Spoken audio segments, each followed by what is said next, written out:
Hey everybody, I'm Chef Tom with allthingsbbq.com, and this is Easy Pumpkin Pie Cobbler. Well, we're back with another great holiday dessert baked on the grill. In fact, today we're taking two holiday desserts and putting them together. We're gonna make a pumpkin pie filling, cover it with a cobbler topping, and bake it in cast iron on the grill. And while the cobbler bakes, we're gonna make a bourbon butterscotch sauce from scratch. So I'm not kidding when I say that this is a really easy recipe. I mean, anyone from beginners, even your kids, could definitely take the lead on this one. We're gonna start with a 29-ounce can of just prepared pumpkin. So we're gonna add to that a tablespoon of pumpkin pie spice, a half cup of maple syrup, and 3 eggs.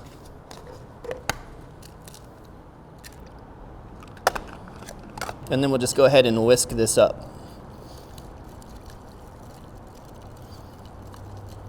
So that's all there is to that filling. Let's go ahead and make the topping. So the only item that really requires much prep with this is just chopping up some candied pecans.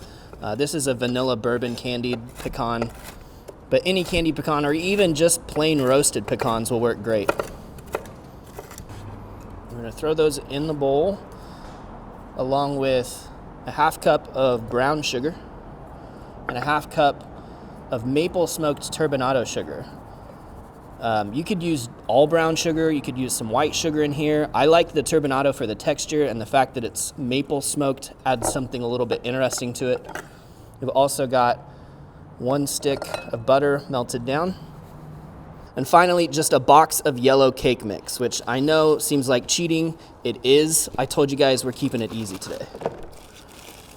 Just gonna mix this around until it's kind of crumbly in texture. So now we're gonna go into our Lodge 12-inch cast iron skillet with the pumpkin pie filling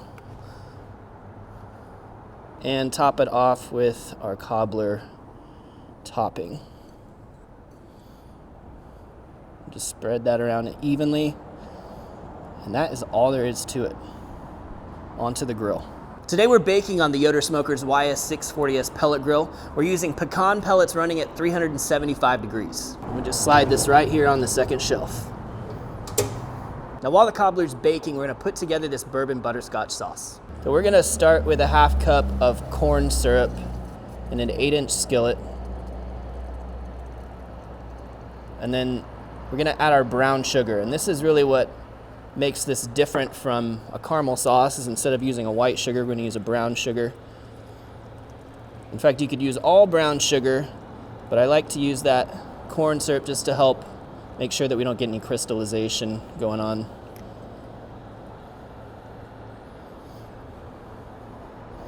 And then we just need to get a little bit of salt on here. Do about 1.5 teaspoons. And then we just wanna bring this mixture up to a simmer and let it cook down for a few minutes.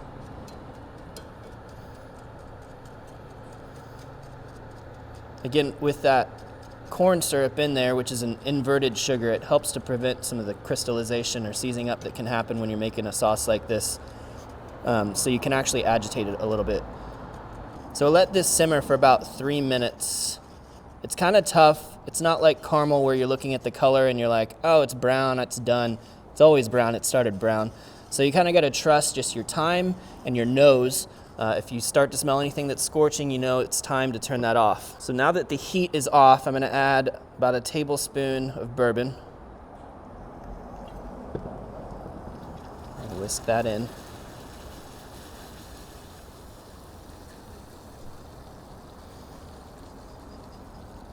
And even with that residual heat, all of that alcohol cooks out of there, so you don't have to worry about, can I feed this to the kids or not?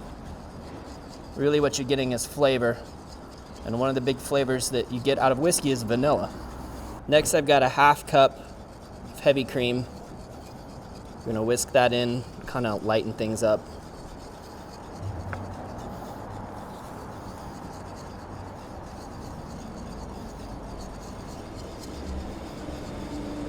And at this point, I'm going to turn the heat back on and just bring this back up to a simmer.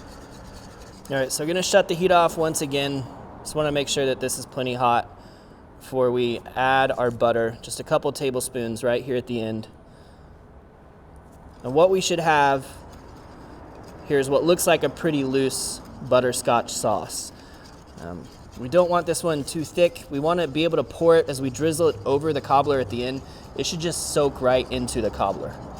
So that, now that we've got this butter almost melted all the way down, we can set this aside and let it cool off. Well, it's been a little bit more than an hour now that our cobbler's been baking. We're seeing the signs that it's finished, so let's take a look. So this thing's still just got a little bit of jiggle to it, but especially around the edges, we're seeing some light golden brown. This is really all the further we need to take it. So with this cobbler still warm, we're just gonna cover the surface with our butterscotch sauce and let it soak right in.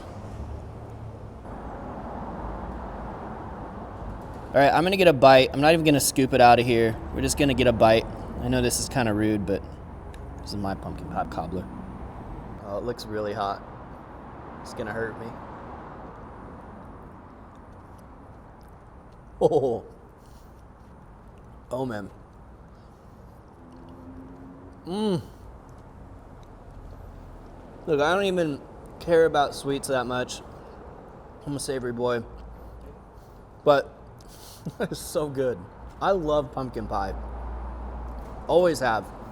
This is like pumpkin pie with the streusel topping, but you didn't have to mess with the crust. And then it's just soaked in that rich butterscotch sauce. It just gives me all the warm feels. Thank you guys so much for watching. Be sure to check out allthingsbbq.com for all the products featured in today's video. If you enjoyed the recipe, hit that subscribe button. If you have any questions or comments, or there's anything you'd like to see me cook, let me know in the comment section down below, and let's be good to one another. For more recipes, tips, and techniques, head over to allthingsbbq.com/thesauce. All things barbecue, where barbecue legends are made.